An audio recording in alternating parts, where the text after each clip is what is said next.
Hello, tested. Yes, I can hear you, Councillor Barker. Are we there? Is that it, Amy? Are you, or is that you? Hi, Councillor Barker. It's Councillor Hall. I can hear you. That's all right. I can hear you then, Roger. That's fine. That's it. We're up and running. That's something. Yeah, sorry. I just nipped into the kitchen to make a cuppa and I thought it sounded like no one was speaking to you, so I dashed back. I don't mind. I'll have two sugars in mine, mate. Oh, what can you say? I'll just finish it, making it anyway.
Okay.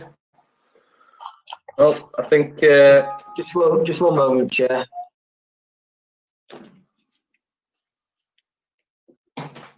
Yeah, we're now live, Chair. okay. Thank you, Damon. Thanks everyone for coming. I've just got a quick part to read out for everyone. Welcome, councillors, to this meeting of the Community Scrutiny Committee. This is a public meeting being streamed live to YouTube and via the council's website. The meeting is also being recorded for the purposes of the minutes. I've been advised that the live stream is now up and running. If for any reason the public can no longer hear or see the meeting over the live stream, we will adjourn until the connection has been re-established. Can I ask the governance officer to explain the procedure for this meeting? Damon. Thank you, Chair. Microphones should remain muted at all times unless a member has been called on to speak by the Chair. This is to minimise background noise. Members can leave their cameras switched on if they feel that in doing so, it enhances the debate. If the member wishes to speak on an item or during the debate, please indicate this by unmuting your microphone and raising a hand. You may also use the chat function to type speak. The Chair will then call on you to speak as appropriate. Voting will be done so by acclamation, so a simple show of hands will indicate that the committee is in agreement. If you are disconnected from the meeting, please try to rejoin as quickly as possible. If you have any technical difficulties, please contact one of the meeting facilitators as indicated on the meeting access details. If you're about to speak, the meeting will wait a few moments for you to rejoin. Thank you, Chair. Thank you, Damon.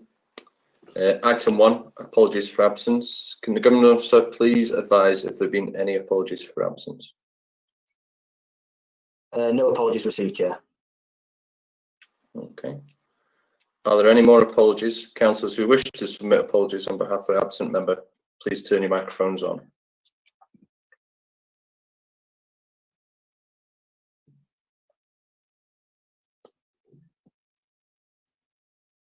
Nope, I don't think anyone has turned a microphone on, is that right? Thank you.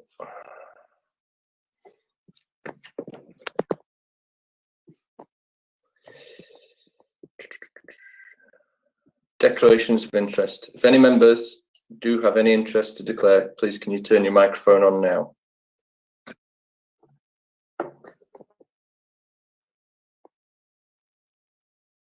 Nope. I've not got anyone. Nope.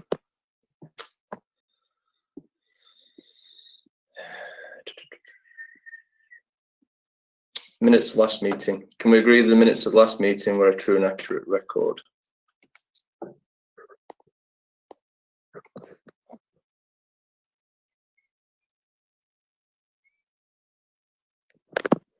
Happy to move, Chair. Just a simple show of hands from the committee, please. Thank you. Okay. Is that everyone, Damon?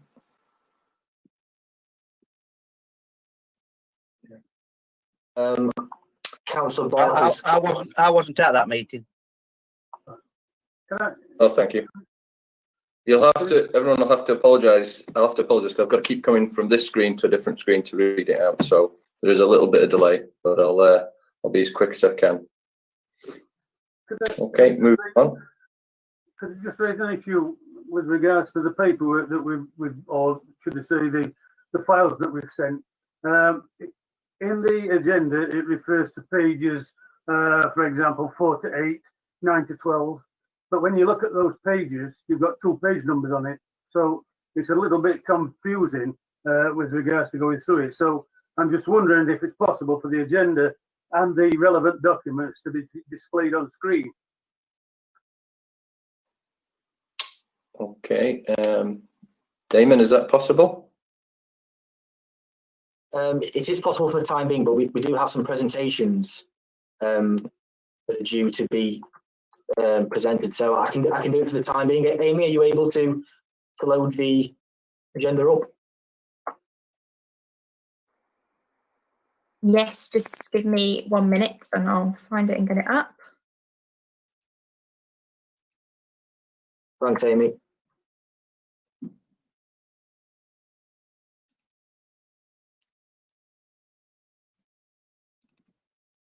Yeah, I've just been informed that by displaying the agenda, it will shrink the images of members to the public. So I don't know if you want to proceed. Sorry, Darren, can you say that again? If we display the agenda on screen, what will happen is it will shrink everyone, all the members, so it won't be easily viewed by the public. It will just display the agenda to the public who are watching on the live stream. So I just wondered, in that case, would members still like that to happen? Councillor Hancock? Chair, I'd just like to actually remind officers we did raise this issue last meeting about page numbering and it not being easily followed by members when we got these different packs. So it's a bit disappointing that it's not actually been sorted for this time. It's an If I could respond to that. If I Sorry, could respond to that, Chair. Yes, Sue? Okay, I wasn't aware of that issue, Councillor Hancock, but an easy solution will be to take the difference in the numbering is that the mod.gov system numbers it all the way through the agenda, and obviously there's then individual reports within the pack. I can speak with governance and we can take those numbers off for future occasions and just have the mod.gov numbers, if that will help. Yeah, it's an age-old problem to this. We actually got through it before by having all of the documents put into one PDF document, and basically we just worked along the numbers from the PDF. I suggest that in the future we maybe look at that once more. Okay, that's noted. Is that something we can look at, Sue?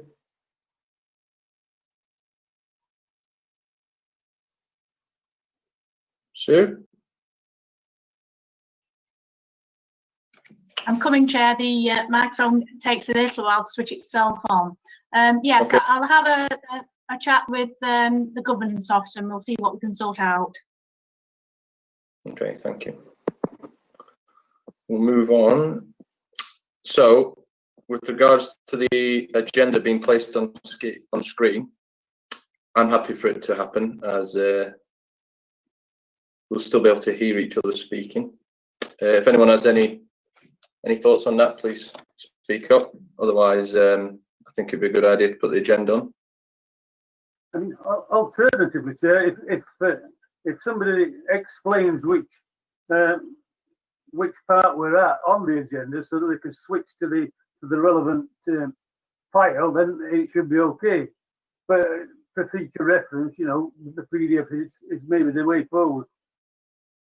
Okay. Oh, is everyone in agreement we should have the agenda on, or do you want to keep switching back and forward? I'm looking at everyone's faces as no. Yeah, we're going to put the agenda on. Yeah. Okay. If that would be possible, please, Amy. Oh, that's much better. Yeah, should be on now, if you can all see that. Yep, thank you, Amy. If you could, I don't have any power over this, but if you could keep moving backwards and forwards to the relevant parts, that'd be great. Yeah, that's fine. Yeah. So we've done item agenda 3. So we're on remit of the committee. Setting the scene, terms of reference, pages 9 to 12. I believe I'm bringing you in here, Sue. Yes, thank you, Chair. I just wanted to provide the new committee, because we do have some new members on, with a quick reminder of the key points of what scrutiny is and what it can do. So in your pack, you'll see that you have a terms of reference sheet at 4A, and this provides details of what is within the committee's remit. It also shows what the other scrutiny committee remits are, as that's useful, because sometimes, as many members will know, items can cut across more than one committee. For example, housing management is with communities, but housing strategy is with growth. So it's just to remind members what's within their committee. Additionally, if there's an item you wish to raise that's not within this committee's remit, you can raise it with the relevant chair of the committee for them to consider whether they want to take it in their committee, invite you as an observer, and I can facilitate this if members want to do this at any time. So if I can just give some key points what Scrutiny is about. It's a mechanism for backbench councillors to monitor performance, and you can, that's council performance, you can use performance information, you can monitor action plans, and also be alert to service performance on the ground. You can also examine cabinet proposals and decisions. Each meeting you'll see that you get your full plan of executive decisions, and this is an opportunity to be alerted to any items that might be coming up, which you might want to raise some issues on or request further information from the cabinet side. You can also contribute to policy making and review, and you can do this by being involved as a consultee. If we have any policies being either brought into being or being revised or reviewed, then they should be offered to Scrutiny for Scrutiny to consider whether they want to look at them in the Scrutiny Committee. Of course, there's lots of policies, so you can't look at everything, and you just have to choose the ones that are most important that the committee want to overview. You can also monitor how well a policy is working and make improvements, recommendations for improvements to Cabinet. You can also review issues of concern, say, that come from members of the public, residents on behalf of their communities. What it can't do, it's not a decision-making body, and it can't make policies per se. It can make recommendations to mainly Cabinet, but obviously other places as well, and you can get involved in policy development. The one thing it does have is the power of influence, and particularly when you're doing review work, obviously if you do some review work and it's backed by sound evidence, that's how you hope to be able to influence the decision making on that. It can make informed recommendations to Cabinet, as I say, supported by the evidence, which it gathers from a mix of stakeholders, including officers, partners and the public. And then moving on to the second bit, Chair, and how the committee usually works. How the committee works is down to the committee to decide, but in the past you've tended to undertake it with two main aspects. You decide on an annual work programme at the beginning of the year, and you'll see that on the agenda of item 6, we're going to come back to that and look at the things that you want to look at during the year. Items tend to be contained in one meeting, but not always. Sometimes they can spread across a couple of meetings, and are mainly chosen because they support and add value to the priorities of the council and help improve the services that it delivers. The committee also has a role in listening to concerns raised by elected members and members of the public. Your work programme is a document that's work in progress, it's set in stone. It needs a mix of activity with room to spare in the year for emerging issues that you need to respond to. And we'll talk a little bit more about that when we get to that item. It's important to consider what you can influence and what value your choices will add. The second area of your work is usually the selection of a Scrutiny review topic, and you'll see that's also on the agenda at item 6. This is normally done by an in-depth review which lasts the entire municipal year and is a significant piece of work. However, given the circumstances which we find ourselves in at the moment, alternatively, you can use what's known as a spotlight review method to do very quick reviews, which are very intensive because they're done over a short period of time, but they allow you to quickly respond to things that perhaps you want to get a report out quicker than the normal in-depth method. At item 5 on the agenda, the Chair will be inviting you to discuss and put forward any possible topics for considerations, and I can also provide further advice, topic selection and item evaluation. I'll just run through the in-depth review stage as Chair, just so people can see the difference between that and the spotlight. The key stages of an in-depth review are: you select a topic after discussion by the committee and the proposal of why the review should be undertaken and what outcome you hope to achieve. The review is then usually scoped by the Chair and Vice Chair, a lead office for the service area that you're reviewing, myself, and sometimes, if appropriate, the review proposer. You can also scope in the meeting, that's a choice for the committee to make. arising from that scoping, a timetable and project plan, which is essentially a scoping document, will be prepared and brought back to the committee for further discussion to make sure it's covered everything that you're wanting to cover, and that you're in agreement that that's the basis on which you'll proceed. Over the next few meetings, then you would gather evidence through interviews with stakeholders, possible site visits, review of documentation like policies, action plans, and performance information. At the end of the year, you would analyse all that information, all that you've heard, and then formulate recommendations to be included in the scrutiny report, which then is submitted to Cabinet for them to consider. And finally, if the recommendations are accepted by Cabinet, a lead officer then prepares an action plan on behalf of the Cabinet, which the committee will then receive back and will monitor to ensure the recommendations are implemented.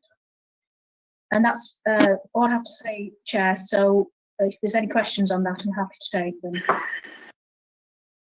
Okay, thank you, Sue. Does anyone have any questions for Sue at all?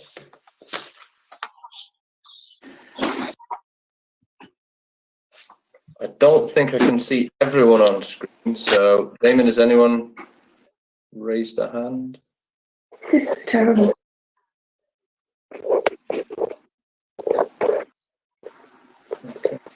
I don't think so, Chair.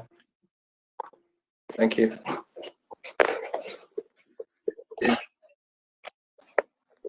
I'm just looking, it's Lily joined us. It says so. How do you scroll across? You can, Roger. Oh, Damon, has Lillian joined the meeting? I think she has, yes, Chair. Okay. Is she on? Is it with her iPad? Is that correct? There seems to be a lot of background noise.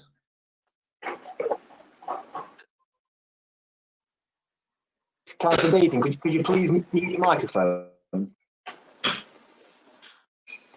Chair.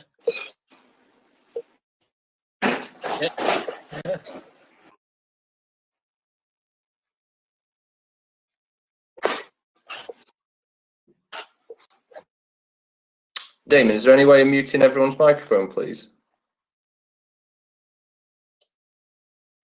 Yeah, I'm just trying to, Chair. If you just bear with me one moment. Joe, I'll be with you in a second. We'll just try this just to get rid of all the background noise first.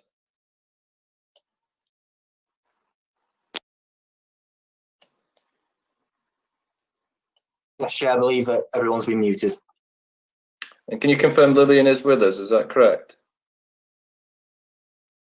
I can confirm that, Chair, yes. Okay. Can you? I can't see her on screen. Can you see her on screen? I can, Chair, yeah. Okay, thank you. Joe, I believe you indicated to talk. Councillor Birkin?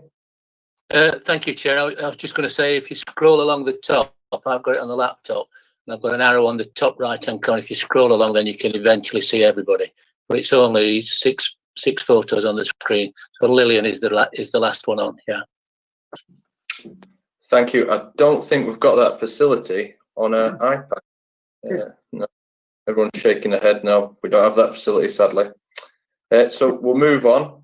Chair, if you go to the top of the document that's being shown, there's a series of 4 handles. You can drag that up, which actually pretty much fills your screen, but it also brings all of the people that are on across the top. You should be able to see everybody then. Okay. I'm struggling with that one, sadly. I think we'll move on. So item number 5, which is Community Safety Partnership, to consider the work of the partnership for the year against the partnership plan.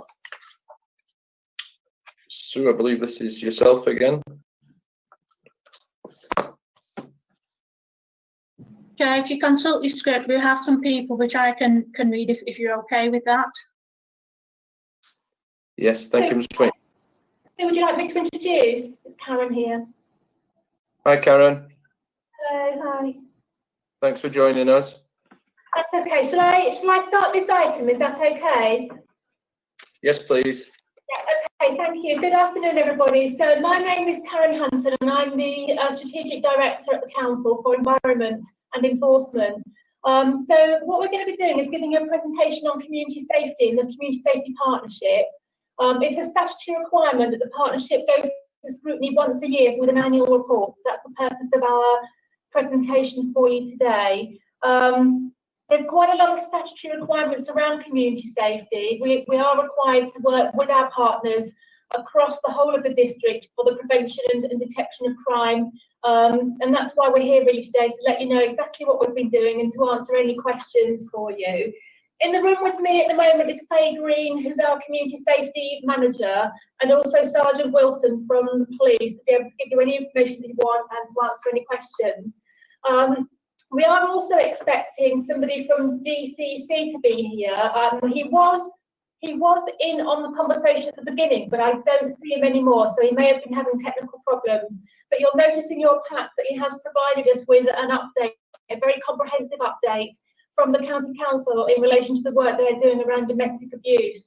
And I know we already have an ongoing project in relation to domestic abuse, so we thought that might be useful for you. If he does come back into the conversation, we'll ask him to present that to you, but if not, we are more than happy to talk it through as best we can. If it's okay, I'll pass you on to Faye. And Amy, are you okay to start the presentation, please, for us? Thank you. Okay. Good afternoon, everyone. I'm Faye Green, Community Safety Manager for North East. Some of you will have had contact with me before, some not. So, as Karen says, we've got a statutory requirement. This year is a little bit different. What I'm doing is discussing what we've done in the previous year, but I thought, in light of the previous 3 months, that I'd give you a bit of an update on how COVID-19 has affected community safety and the work we've been doing as well. So next slide, please. So how have we done this year? Overall crime is on the increase. This has been seen throughout Derbyshire as well as throughout the country. In North East Derbyshire, overall crime has increased from 3,702 crimes last year to 5,008 this year. Violence without injury has seen a huge increase, but you'll be pleased to know this is not wholly attributable to COVID-19. The increases are comparable month by month. Burglary has seen a decrease of 30 crimes year to date, and again, this has been impacted by COVID-19. And no surprise to any of us, shoplifting is down 30 crimes, and that has been heavily impacted over the last 3 months because shops have been, the majority of them have been closed. Theft from motor vehicles has decreased by 30 crimes, and public disorder has increased by over 300 crimes this last year. COVID-19 has not helped that situation. Next slide, please. So what have we been doing? We work fully embedded multi-agency work. We've got a case management system now called eSINs. This helps to share all our information on victims and perpetrators, and that is shared with all of our team. We've got a fully embedded partnership approach, and we have weekly police tasking meetings with all partners around the table, or virtually as it is now, and a bi-monthly antisocial behaviour meeting, and these have continued throughout the pandemic, just to make sure that service provision hasn't stopped. Requests for community trigger on our district and across the county remain low. We've had none for North East Derbyshire this year, which is good. And we support all our victims of antisocial behaviour, but who aren't victims of crime as well. So we have that provision to support people who are suffering ASB as well as crime, because we recognise that antisocial behaviour can have a long-term impact on people's mental health and well-being. and that's been supported by the Office of the Crime Commissioner. And we work really closely with their funded organisation called Remedy, who support all victims of crime and antisocial behaviour. And over the last 3 months, we've done lots of work with Derbyshire County Council, the police and public protection on counter-terrorism in 2-tier authorities. So we've got a plan moving forward on that. Next slide, please. Thank you. So what are our achievements so far? We provide target hardening for people, the most vulnerable within society, and by vulnerable, that could be victims of crime, victims of antisocial behaviour, people with mental health, people who are suffering domestic abuse, any kind of vulnerability, we will provide target hardening for. So for the last financial year, we helped over 275 people. We're still managing to get equipment out over the last 3 months, and that's been quite popular, a quite popular service. We run cracking crime events and specifically tailored to particular spikes in crime. That's not happened over the past 3 months, but we do that. We do door knocks in areas where burglary has been prevalent, etc. We provide information to all residents on how to protect their property and belongings. Again, over the last 3 months, that's been more online and through the news that's gone out to every household, but we are continuing to provide information. We're also working with neighbourhood watchers to promote their activity, as well as getting those community messages out. Next slide, please. Antisocial behaviour. We provide youth diversionary work, so we work really closely with Extreme Wheels and our PCSOs on youth designed events in and around the community. You've probably seen quite a lot of Extreme Wheels in your particular areas of North East Derbyshire. At the minute, that's been particularly problematic throughout the pandemic because Extreme Wheels staff are currently furloughed until the beginning of July. We're hopeful that that furlough will cease in July because we've got a project planned for the summer, which is something called Extreme Outreach. So that will be taking into consideration the social distancing, but also working with those areas that we're seeing a spike in antisocial behaviour. We are starting to see that spike. We are starting to see bits of youth nuisance, and therefore that project is really needed. We continue to fund youth clubs in and around our area, and you can see those there. We have CCTV surveillance, we call them lender cams. We've got 8 of those in total. Currently, we've got a big waiting list because we're not going into people's houses, so that is on hold, but we will be out there hopefully very soon, fitting those cameras to people who are suffering crime and antisocial behaviour. And we hopefully have got a project with Salt Mine Theatre Company going out into all secondary schools, hopefully in autumn, depending on when schools go back. And that's on knife crime and violent crime. And another big piece of work that is ongoing is Arkham House in North Wingfield. It was a big piece of work last year where we did, we were part of 6 closure orders for Arkham House. That's reopened. We're continuing to have issues, so we're adopting a multi-agency approach and working with that. Next slide, please. Our ASB interventions and enforcement. So we do diversionary with young people, and we also do enforcement as well. Potentially, well, most of it is not on young people, as you can see. Our acceptable behaviour contracts today, we've got 7. They're generally on 16 years of age and under. That then moves to community protection warnings, community protection notices, and fixed penalty notices, and you can see there's quite a number of those that we've served over the last 12 months. In the last 12 months, we've done 6 closure orders, and we've got 1 potential pending, which was down to drugs and antisocial behaviour. We've got 3 criminal behaviour orders pending, 2 that we're working on at the minute, and 1 we are waiting for Crown Court sentencing, hoping that they will attach the CBO to that. We work really closely with Ricknold Homes and other registered social landlords on tenancy warnings and tenancy breaches due to antisocial behaviour. That works really well.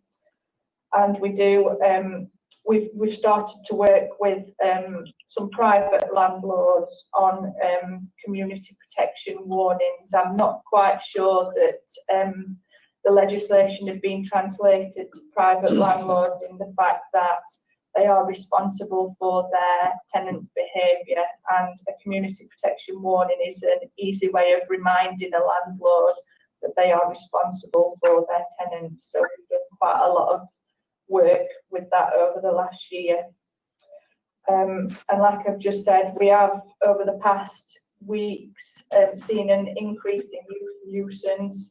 That's been mini-motos, kids in groups with no social distancing and breaching of COVID laws. We've had damage, noise and perception of antisocial behaviour, and they're the kind of things that we're hoping that the Extreme Outreach project will start to work on. And it will come as no surprise that over the last 3 months we've done quite a number of safeguarding referrals, and that's to adults and to young people. So we've done quite a lot of partnership work on that. Next slide, please.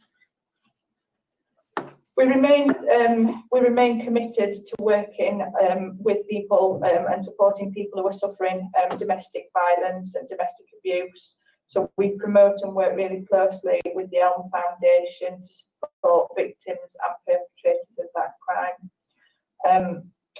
Domestic abuse has not seen the increase that we would have expected on COVID, which is good, but that's all relative if you are suffering domestic abuse and you're in a relationship under lockdown with somebody. So what we've done is we've done quite a lot of promotional work, getting information and advice out to people on the website, on the internet, as well as posters in supermarkets when they were the only shops that were open.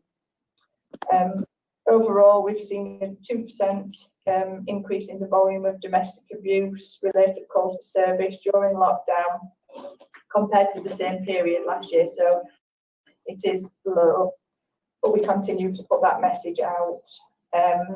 For hate crime, we've got CCTV as well as information and advice for people who are suffering.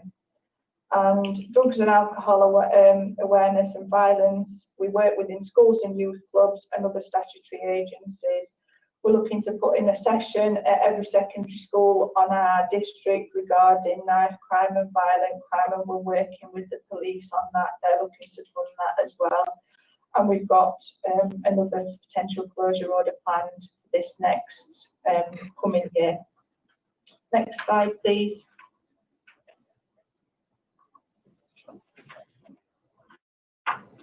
Communication. It's important to get our message out there, so we provide a lot of information to people through cracking crime events, through our website at the moment, because that's our medium.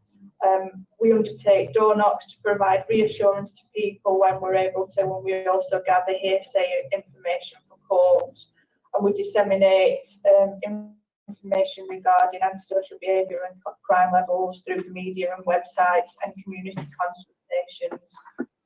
Next slide, please. So how has COVID-19 affected crime and antisocial behaviour for North East Derbyshire? As of the 7th of June, and I know this is a little bit out of date now, there was 2,330 cases of COVID within Derbyshire. North East had considerably higher levels of COVID than the rest of the county. And during the week ended 7th of June, the COVID calls for service for North East Derbyshire remained quite high. Next slide, please. There were 33 hate crimes and 15 hate incidents during the week of the 7th of June. And that was a 33% reduction in hate crime compared to the same period last year, and that included some of the times when there were protests across the county. So we aren't seeing a significant problem there. Public order offences, as we said before, have increased during lockdown. We did expect this. And you can see the percentages there. Again, shoplifting has decreased. We expected this. What we have seen ourselves and the police is an increase of neighbour disputes since lockdown. Some of them we knew, and we knew were going to bubble and be exacerbated by lockdown. Others are new to us. So we've spent quite a lot of time working on those. Next slide, please.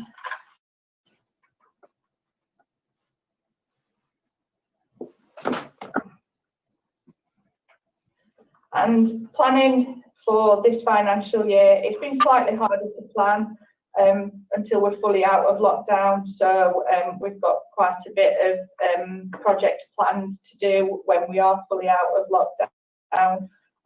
We're still picking up and reacting to issues brought about by COVID-19, but it is business as usual for us. Court applications are currently suspended due to lockdown, but we are planning and writing statements for court applications when we're able to get back in court. We want to launch the Extreme Outreach project, and again, once those Extreme wheel staff are out of furlough, we'll be able to do that. We continue to target Harden, and we've got a CCTV waiting list. We've got the Saltmine Theatre Company. Hopefully that will be back in schools in autumn. And there is a new police and crime commissioner planned for 2021, so that may potentially have an impact on our funding. We're not sure yet. Okay, thanks, Faye. Before we move to questions, can I just pass you over to Sergeant Wilson, who's just got a few things to add? Thank you. Thanks very much. So yeah, just to add to the information that Faye's given out, I just wanted to give a bit of an outline of how that translates into the policing side of things. So from a neighbourhood team point of view, we work very closely with our community safety partnership and the housing providers. What we're trying to deliver at this time is the 3 pillars of policing, we call it, from a neighbourhood policing. We've got community engagement, crime prevention and long-term problem solving. That falls in line with the priorities set by the community safety partnership and the police authority in relation to the risk and threat, child abuse, child sexual exploitation, modern slavery, domestic abuse, sexual violence, organised crime, cyber-enabled crime, and counter-terrorism. Mixed in with that is we're trying to raise our response in terms of acquisitive crime as well, which fell off since the austerity measures and what have you. The way that we're trying to implement that is by use of what's called neighbourhood profiles. So what that means is the information that we already know in relation to our key partners, important stakeholders and members of the public that we can rely on for information and assistance. We've also put out the use of what's called Derbyshire Alert, if any of you have heard of that one, and attached to that is what's called Derbyshire Talking. Just prior to lockdown, North East Derbyshire was the lead in the county in basically knocking on doors in areas and asking the public what they expect from the police, and that was allowing us to set our profiles and what our priorities are for those specific areas. Once lockdown's over, we intend to continue with that in order to set meaningful priorities that add some form of impact depending on the communities we so that's it really. I just wanted to explain that's how we link in with the community safety. Thank you very much. And I understand that Jonathan's back on the screen. Jonathan, is there anything you want to add? Thank you. As part of our presentation. You need to come off mute, Jonathan, sorry. Jonathan, you're on mute. Can you come off mute? Thank you. Apologies. Can you hear me now? Yes, we can, yes. Right. So I did send through a presentation, but I understand you probably pressed the time. By all means, if you distribute that for people's reference, and particularly there was wanting some information around domestic abuse services and the changes we've seen in the recommissioning. So I've sent through a briefing document on that from our domestic abuse manager, Alison Boyce. So again, that can be disseminated for people to look at. And then I've put my email contacts on the presentation I sent through. So if there's any specific questions on follow-up, by all means, they can come through to me and I can get them answered. From a Derbyshire point of view, just very briefly, from a wider community safety partnership, we recently gone through a consultation process about resetting the targets, which we have to do on a rolling 3-year basis. Our main priorities we are maintaining, but there have been some new areas of business we're going to kind of add on to it. And that's looking at what's been driven from central government around serious and organised crime, where the community safety partnerships fit in with that, but also looking at, so let me just find where I'm at.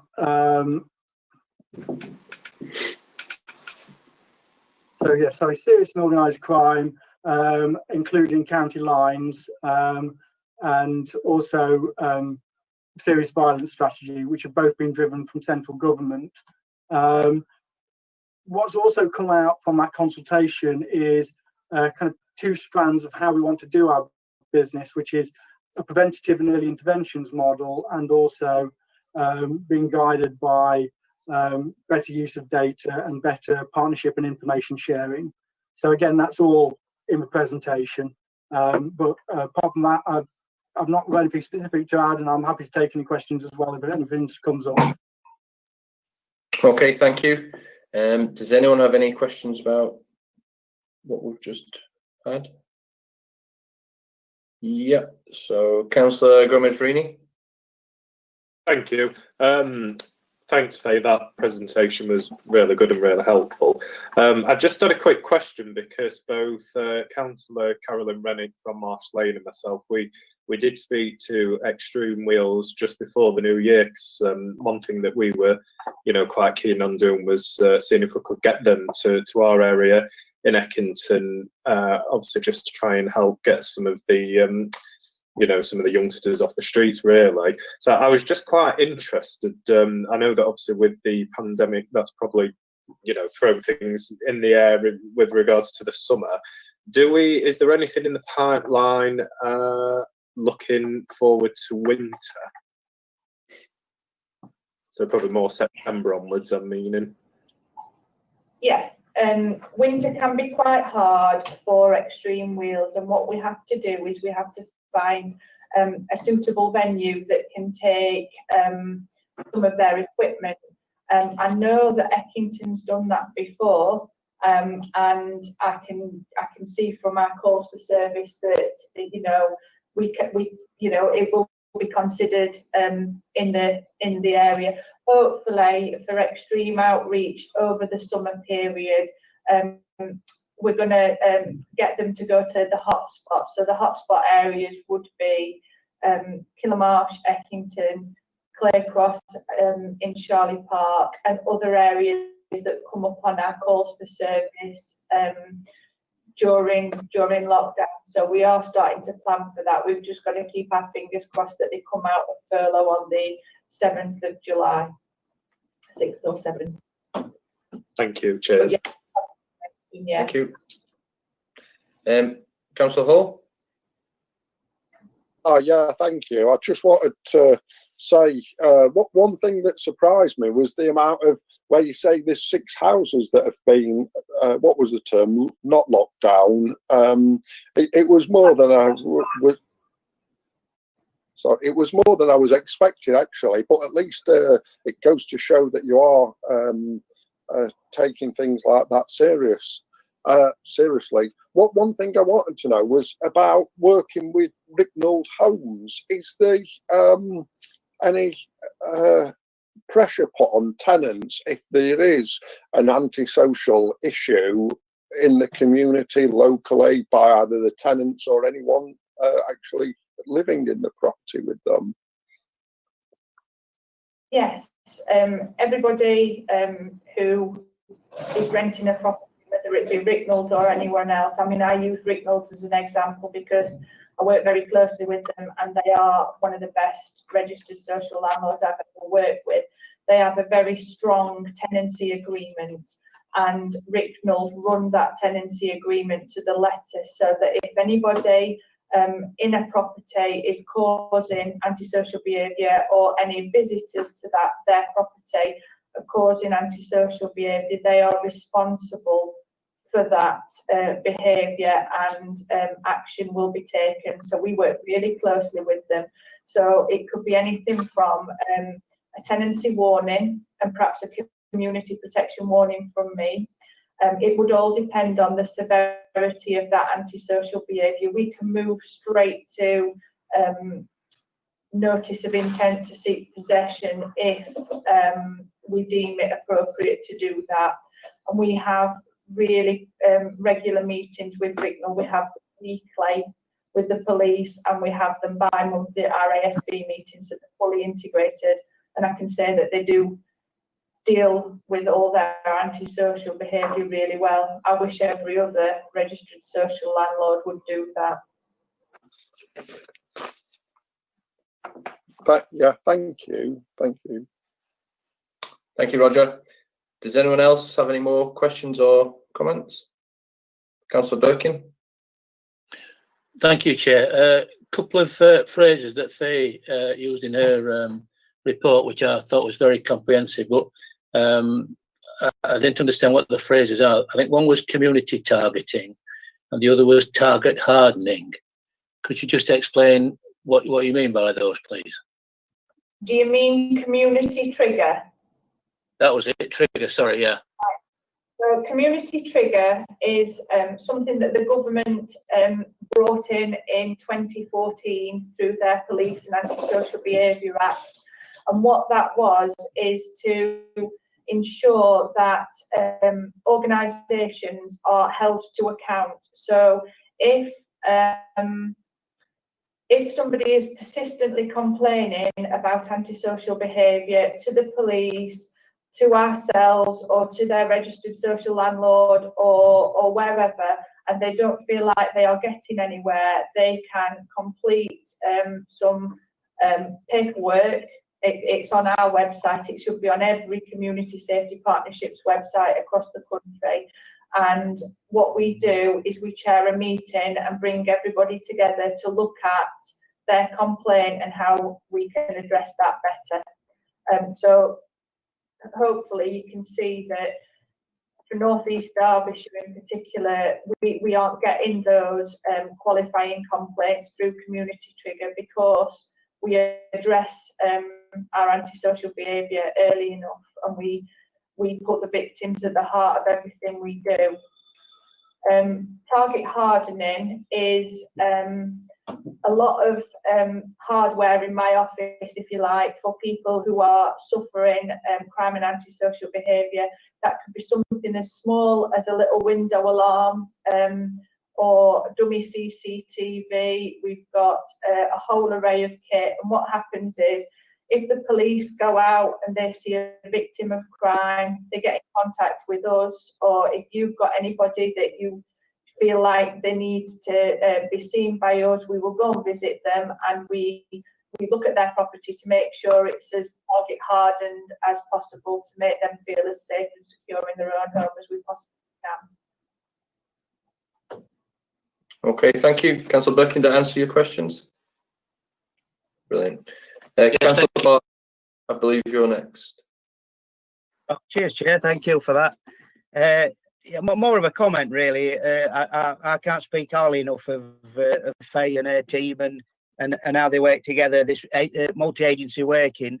I've had first-hand experience, as were alluded to, with this Arkham House in Wingfield, and it has been a difficult one, that, but I've also had experience previous to that, obviously with Rick Nold and stuff, and I can assure everybody that how all the agencies work together through this community safety partnership is fantastic. Honest, I've been blown away with it. I think sometimes councillors can get frustrated because it takes a time to deal with things, because there's a process that have to go through. You know, you can't evict somebody at a whim. You have to have all the legal documents. But Faye and all the people associated with that community safety, in my experience, have been fantastic. And how they communicate with the community and between each other has been really good. So I just want to stress, you know, I put my support behind what they're doing, and hopefully we can carry on with that, because it has been really a real positive thing, I think. Thank you. Thank you. If anyone else has any comments or questions, if I think not, Jeff, Lily, and David Hancock have got their hand up. Sorry, Kevin. I yeah, can see them all on my laptop. See, I can only see Roger, Oscar, Joe, and obviously Karen. Jeff and David have got their hands up. I can see on my screen. Yes, Councillor Hancock. I think Jeff's been waiting longer, to be fair, Kevin, so I'll let him go first. Very kind of you. I mean, personally, I've never been short on confidence with the community safety partnership. I've seen the work at first hand. I've been chair of that committee a few years ago, and it was brilliant to work with them. And I've got to say, it must be difficult in present circumstances to carry on the work that they're doing.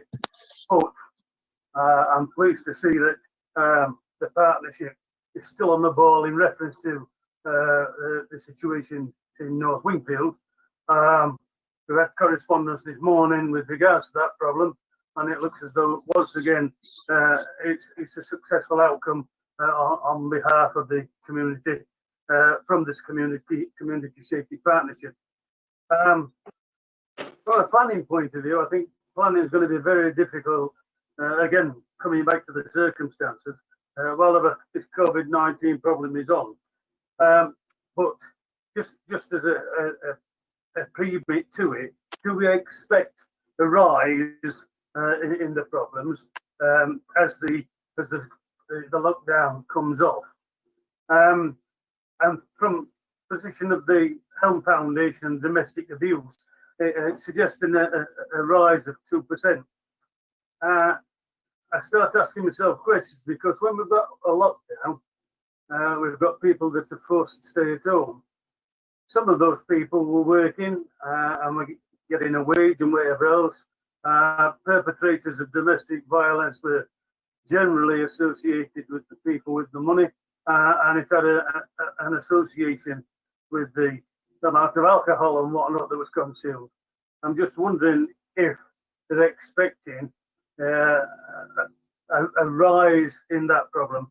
The other thing being, if somebody's in lockdown with an abusive partner, does it not follow that they may have problems being able to communicate with the police and report any problems that they may have?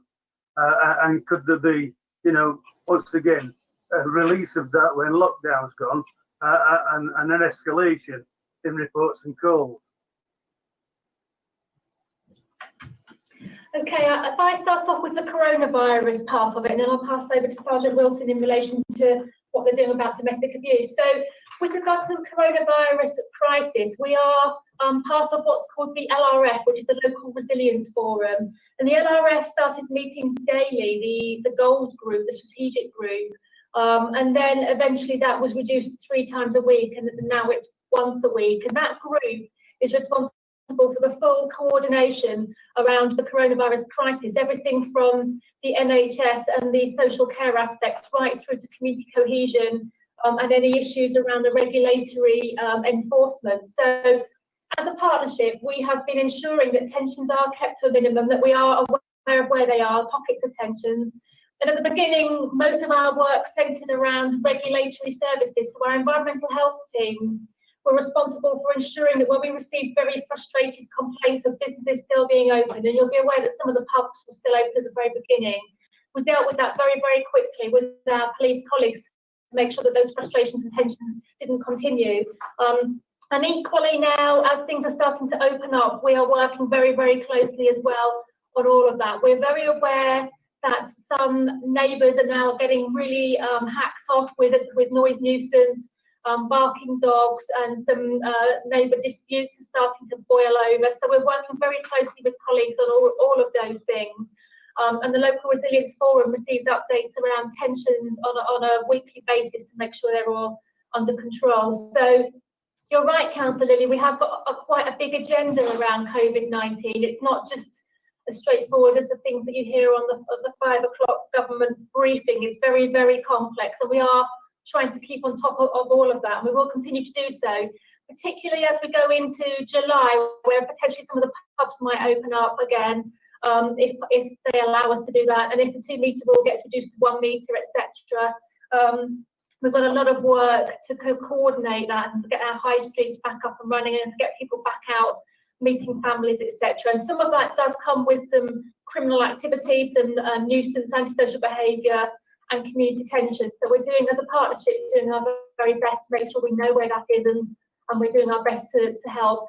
We're also got quite a big agenda around mental health, with isolation being a very big factor to that. So as a district council, we're trying to work with as many partners as we can, and also our community support team continues to work with our residents who are suffering from loneliness and isolation. But I'll just pass you over to Sergeant Wilson in relation to domestic abuse. Yeah, in relation to the domestic abuse side of things, it is recognised that that would be a further risk area, given that people are, as you quite rightly put it, staying indoors together.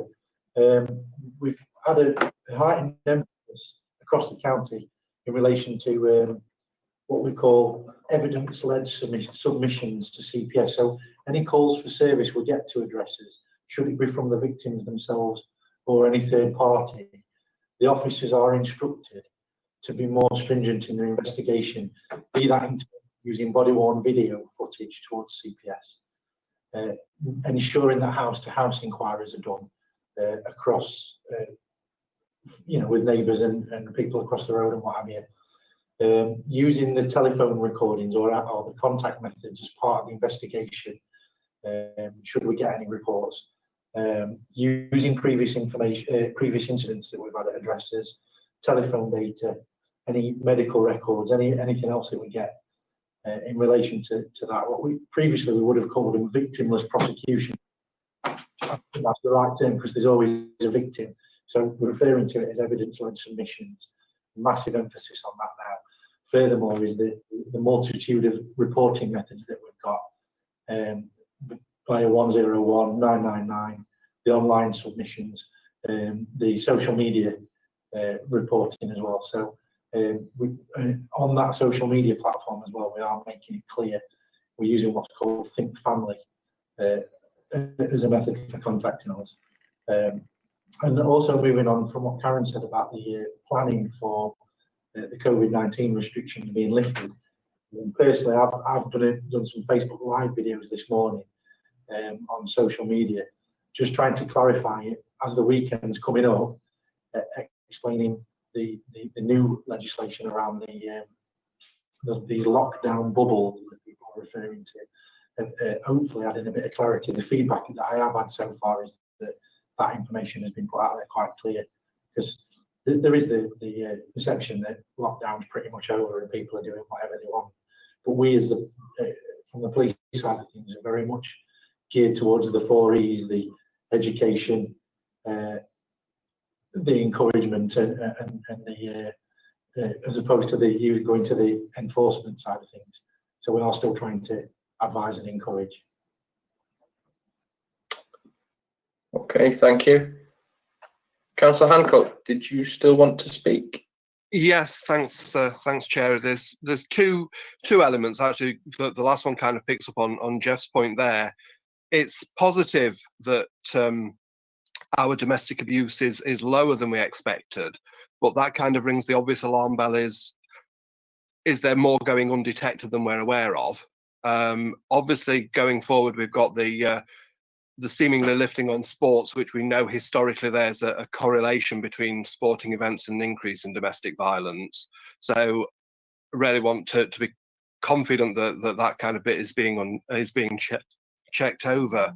The second part actually is echoing Nigel's. I've worked with Faye on quite a few instances, and her team are absolutely brilliant, and at the risk of creating more work for her, I know that they have done in my ward. Faye and Ricknell have actually come out and done public meetings and explained their work, and they were very, very well received, and actually put a lot of confidence, I think, in what the council does. So I can't speak highly enough of the work that she and her team and the. Yeah, if we're being honest, the multi-agency thing has its hiccups, but when you're working across things, that is inevitable. Things do slip through the net, but overall, I think that the work is sterling.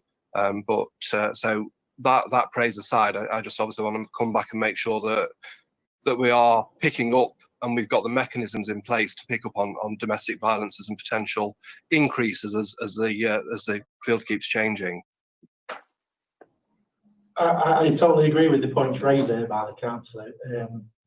From a police point of view, we don't really see a 2%, a small 2% rise as a success. We would have expected a lot more reporting, which is why the stringent methods have been put in place. But we're certainly not going to remain complacent with the fact that we've only seen a 2% rise.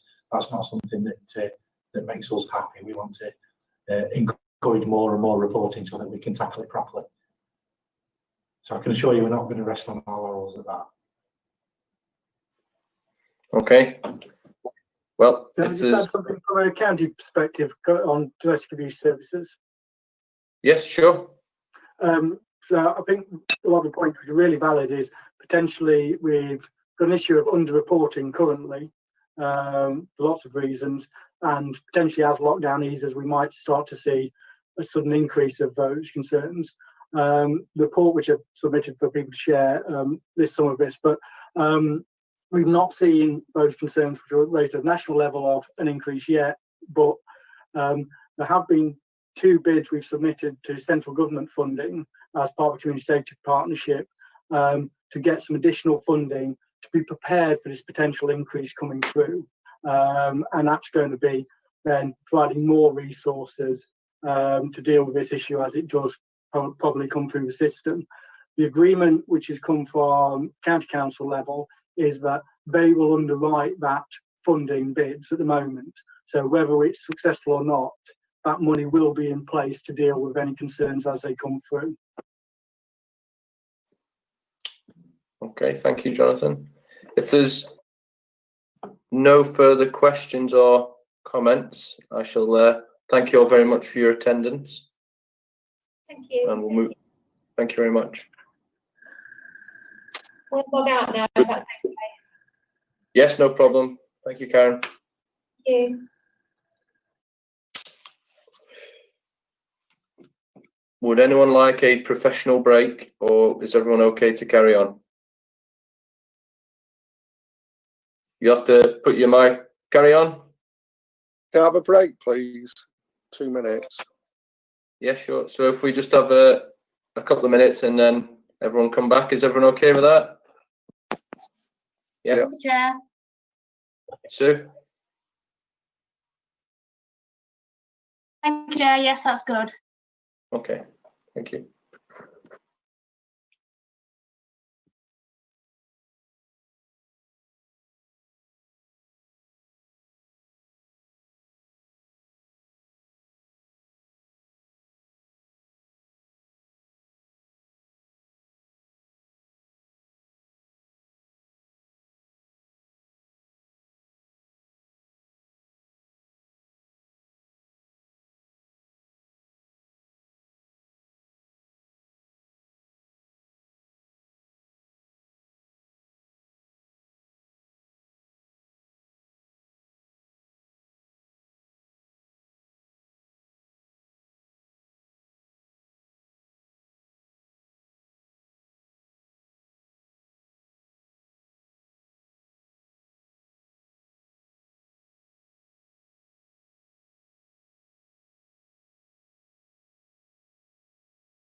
Okay.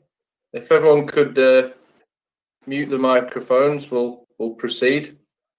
To item number 6, which is selection of scrutiny review, and that's to discuss and select a topic for the community security review. I believe we had a sheet sent out. Sue, can you confirm if we've had any back at all?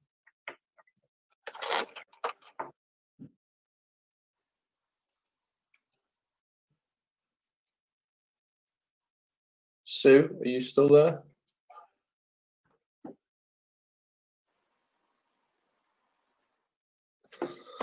Let's just check. Is Sue's still there? I don't know if you're there, Sue, but I can't hear you. No, Chair, we haven't had any return, although I believe that Councillor Gomez-Rini did have a suggestion. And if I can also mention that we... Hi, Chair, can you hear me? I can see. I think someone else's microphone's on though. Chair, can you hear me? Yes. Chair? Yes.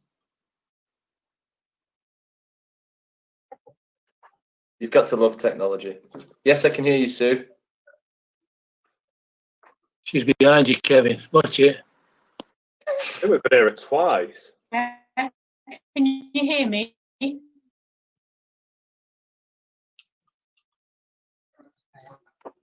Yeah, I think Sue's having some technical difficulties. What's happened, Chair? I've just changed. I have 2 laptops. One moment. No problem. I have 2 laptops at the moment, Chair, and one of them is malfunctioning. Yeah, one of them's malfunctioning, so I'm just swapping over laptops. Okay. Chair, can you hear me now? Yes, I can, Sue. Apologies for that, Chair. I had got both laptops because I can see all the members on one, and I can then also see who's talking on the other. But one of them's just gone down with the connection, so I'm now on the other. So apologies. No problem, yes, sir. Chair. Thank you. I haven't had any received back on the form that was sent out, but I know that Councillor Gomez-Renis may have a suggestion he wants to talk about. I also did send out some information to senior officers to ask whether they had any items they'd like the committee to consider for review. And the only one I had back was from Steve Brunt, the head of service who looks after waste and street scene. And he suggested something on around the impact of COVID-19. I think possibly he was talking perhaps about the impact on income, because as you know, the service covers a wide range of areas, some of which generate income. So it may have been around that. But if the committee are interested in that, I can get further information for the next meeting. But it's really down to if any members of the committee have any suggestions, Chair. Okay, well, Councillor Gomez-Rini, you to get back to Sue, so I shall let you go first. Thank you. Yeah, so my suggestion, it was probably not one to necessarily take 12 months on, but it was to look at how we're doing as a council across the community through the pandemic. So looking at things such as, obviously, you know, making sure that we're maintaining any green spaces that we own. Are we making sure, you know, looking at things such as the community support team, which I know they've done a great job, but obviously just having a lot more in depth into that. And I know one of the things which people have raised with me is bins in general. So I think there's been a few, well, 1 or 2 cases in our area where bins haven't been entered, and not as in bins of people's houses, but the public bins. So I just thought it might be quite useful for us to obviously just to dig a bit deeper into that. Okay, thank you. There was one topic that I'd like to look at, and it was the mental health of our younger residents. So I have kids myself, and I understand it's difficult. I've not been in school for 4 months. I'd like to look at, in terms of getting them back into I believe mental health and physical health are both closely linked. So what the council's doing around those sorts of areas and looking into parks and, again, green spaces, that sort of thing. So that's something I'd like to look at, but obviously it is a committee. I'll open it up to everyone else as well. Chair, can I just stay on that item that you've just raised first? Yep. We haven't had a meeting yet, but I know organisation are looking at mental health, but obviously this committee may be looking at it from a different focus as you've just outlined, but just so you're aware that that's something they're considering. Okay, thank you, Sue. I don't think this COVID-19 thing is something we can ignore, because it is having a massive effect on the community. And I think it does affect the younger generation as well as the older generation. But I'd like to see what the council is able to do, especially with schools being off, something around our younger residents. I mean, I'll put it out to everyone, what everyone else thinks.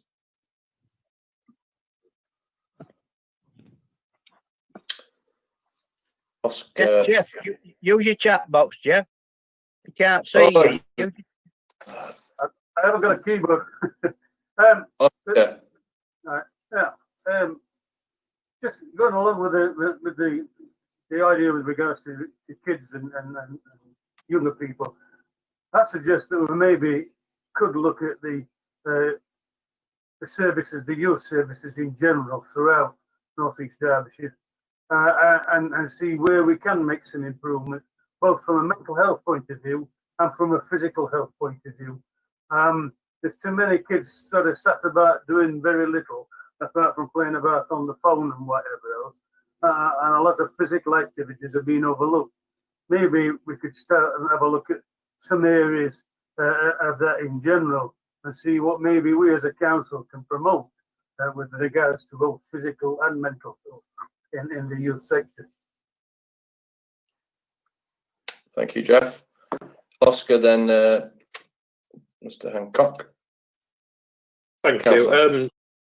Yeah, I was going to say, with regards to mental health, I mean, I'm the mental health ambassador for our parish council, and I've been doing quite a lot with mental health during my first year in office. So I would definitely be more than willing to have a lot more into the mental health impacts, especially with young people. I mean, I did a survey not too long ago, about a month ago, during the lockdown, with people across Derbyshire, and we had to look at the results. I mean, I'm more than happy to send across to the report that we put together on that to be circulated, just if anyone would be interested. But I think it would be very beneficial actually to actually look at that. So yeah, more than happy to go ahead with that suggestion, Chair. Thank you. Councillor Hancock. Thanks, Chair. I actually support Oscars as well, so we have got capacity for both of these. But certainly, I agree with supporting the young people's mental health issues.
bit, but the main thing is with other authorities. So I'm just taking a better advice of what exactly our role will be within that. So that's what I'm asking. Thank you, Councillor. Chair, if I can come in there. Yeah. If I can come in there then, Chair. Thank you. I mean, obviously, this is a discussion we've had, Chair, about recently about this subject. Of course, many of these things are things that are done at county level. But the committee has also in the past taken the view that they are prepared to look at such issues from a district point of view. And in fact, we have done reviews like you'll see later when we talk about the work programme, you've got an action plan coming back on domestic abuse, which obviously county does a lot on. We also did a general mental health review some while ago, looking at how we deliver services, not specifically targeted at children. And again, that's done by other partners, but the committee does take the view that they can look at what the district council does, because we do things.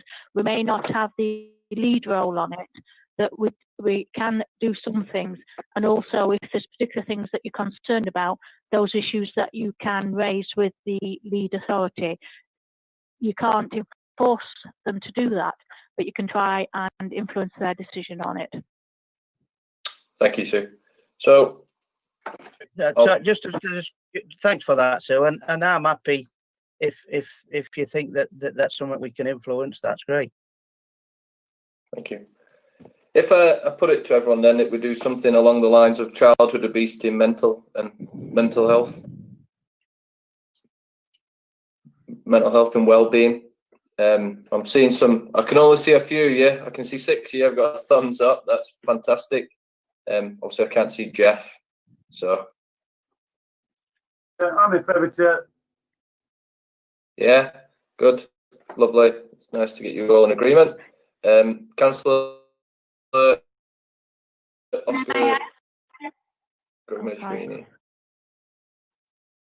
Sorry, I was just agreeing.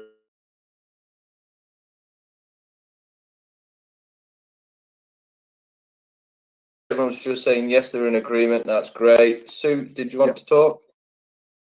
Yes, Chair. Sorry.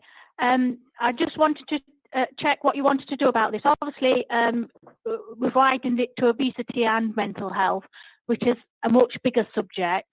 But I was just wanting to mention scoping. Usually we do this outside of the meeting, but I know Growth, with their review, have decided to do it within the meeting so that more people can contribute, and obviously given that we're doing things virtually, because I think you'll need to scope that with a lead officer and see how that fits in, because that if you remember, we once considered doing obesity, I think last year, and we had such a heavy work programme we couldn't do that as well.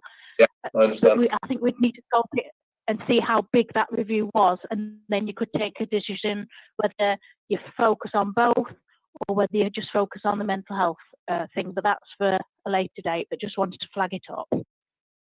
Okay, is that something we can narrow down at the scoping? Is that correct?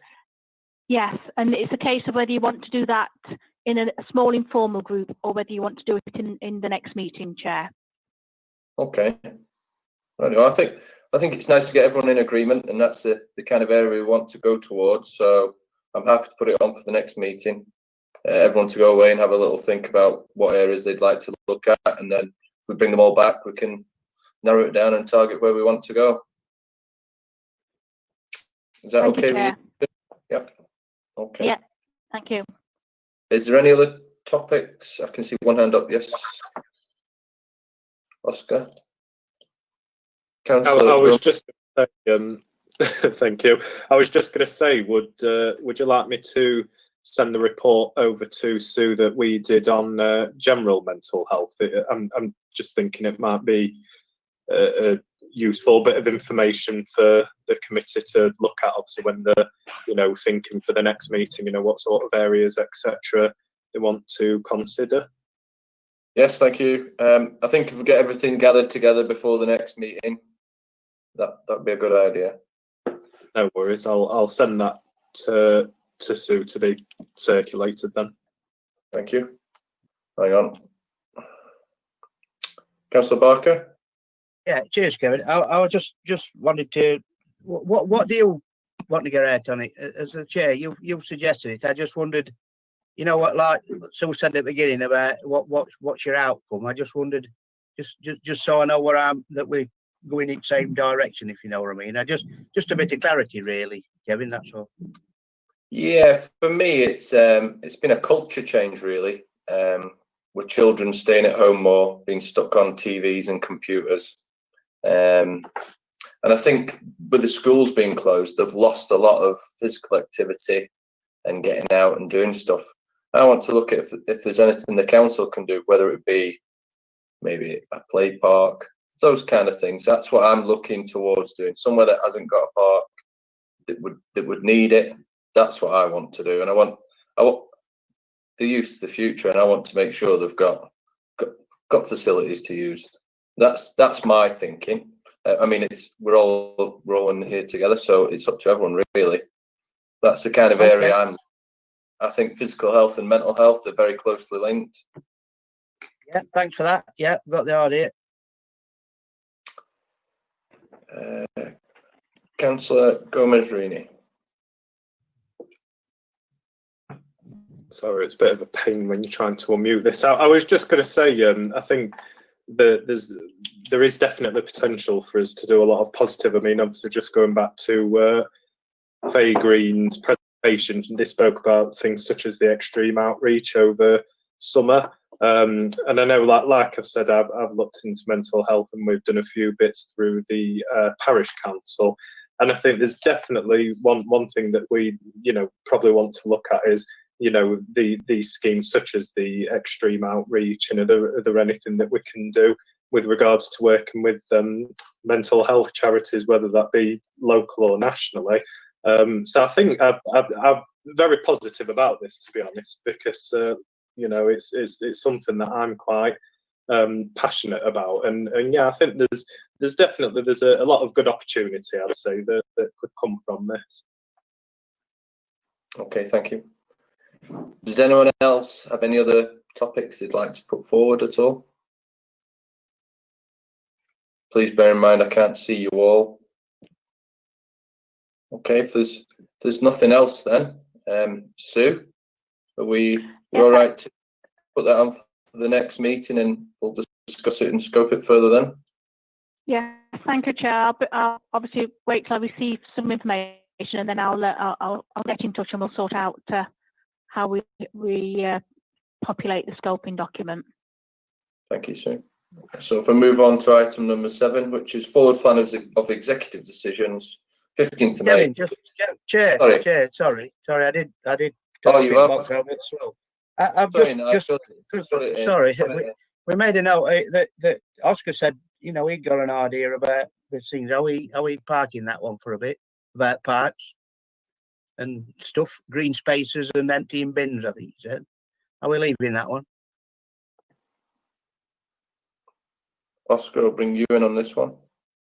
I was going to say, I think we've decided to park that.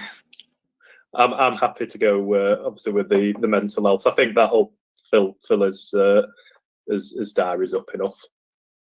Okay, thanks. Okay. No more messages. That's fine. Item number 7, which again is the forward plan of executive decisions, 15th May to 15th of June, pages 15 to 17. To consider the forward plan of executive decisions.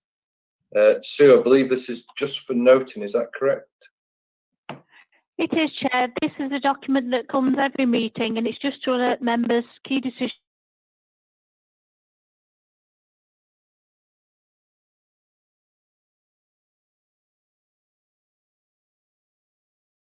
in case members have any. Generally speaking, I think members generally get to know what's going off anyhow, but it's considered best practice to just have the document delivered to the committee and make sure that they don't miss anything. Okay, thank you, Sue. Does anyone have any comments? No. Okay, thank you. Item number 8, scrutiny work programme, pages 18 to 22. To consider the work programme for the Community Scrutiny Committee. Does anyone have any comments? I believe we sent out the wrong dates for the first one, didn't we, Sue? We had a 2019. We had one wrong date. Yeah, we had one wrong date, Chair. What you having? I did send out a revised and updated work programme. Okay. So you should have that in front of you, which has the correct date in. Okay, thank you. Just say, Chair, obviously we had a conversation about what was on this work programme, and I have updated it with those suggestions from that meeting. So if members just want to look down the various dates, and obviously I will rejig it to fit in the review work, but if they can look at the other items on there and decide whether there's something that they want to add to that. Okay. Yeah, Chair, can I just? I haven't got time to type it in. I have got it in front of it. It says 12th of July, which is a Sunday. What is the proper date? Well, in actual fact, the next meeting after is the 7th of August. So that's the meeting that the 12th of July shouldn't have been there. It's the 7th of August. We can do it on a Sunday if you want. Nigel, that one, if you look at it, it says 2019. Oh, it does. It does. I've missed that bit. It does. Well, that's even better. That's even better. Is time travel a thing of the past? That's the thing. Yeah. Which brings me on to the next question for everyone. Because the next meeting, while we're on the work programme, the next meeting is due to be Friday the 7th of August. And generally, we don't have any meetings in August as a council, which I do understand. And I know there's been a COVID-19. But I'm happy to do it on the 7th of August. But again, I'm also happy to do it on Friday the 31st, considering so long as there's no other meetings on it, it doesn't clash with anyone. So that again would give you your August back. But I'm happy to do either. I can leave it or I can move it. I'm happy to do either, what everyone decides.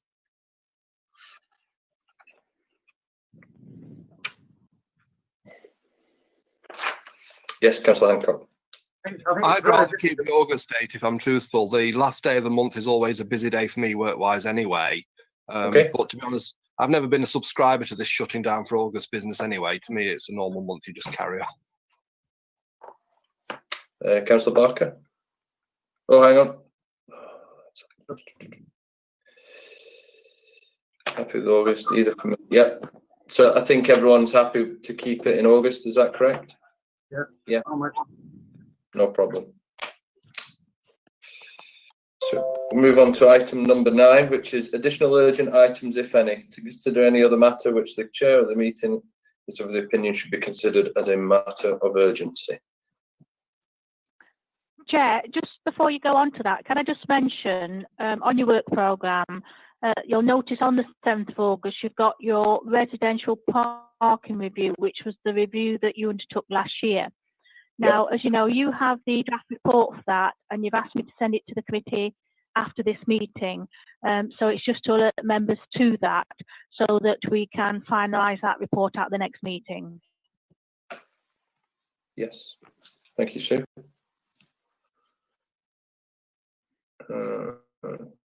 Council Hall, will it still be an online meeting on the 7th of August? Yes, I believe it will, unless there's any drastic changes. If that's okay for you, Council Hall? Yeah, it's fine for me. I just wondered when we were getting back to going back to meetings all together in a room. I know no one's got a crystal ball, but I just wondered if lockdown had eased totally by then, whether we would be back at Wingleworth. I think that's for a more important meeting there. There'll be meetings held that are more important than ours to decide that one, I think, Roger. Okay, I just thought. It's above our pay grade, Roger, that one. We can't tell you. Thank you. Let me just check here. That's fine. Additional items. I don't think anyone's got any. There's no comments. Can I just ask Sue a question with regards to the facilities? if we do get back to normal, as has just been suggested, has anything been done yet about the loop system in the main room in the council chamber? Chair, if I can answer that, I think Damon will be the best one perhaps to answer that, because obviously I'm not in the council building at all at the moment. I wasn't aware it had happened, but Damon may be more up to date than I am. Okay, thanks, Sue. We don't. Yeah, we do have Damon still. Thank you. Yeah, I'm to my understanding, there was some work that had taken place. I know we did some work, and then there were still some problems, I understand, Councillor Lilly. So I'll double check on that one, but I am aware that some work has taken place in the past couple of months. Okay, thank you. Which leads us on number 10, which is date and time of next meeting, which is the 7th of August at 1:30, which we've all agreed is acceptable. Which leaves me to thank you all very much for your attendance, and I hope to see you on the 7th. Okay, thank you. Cheers.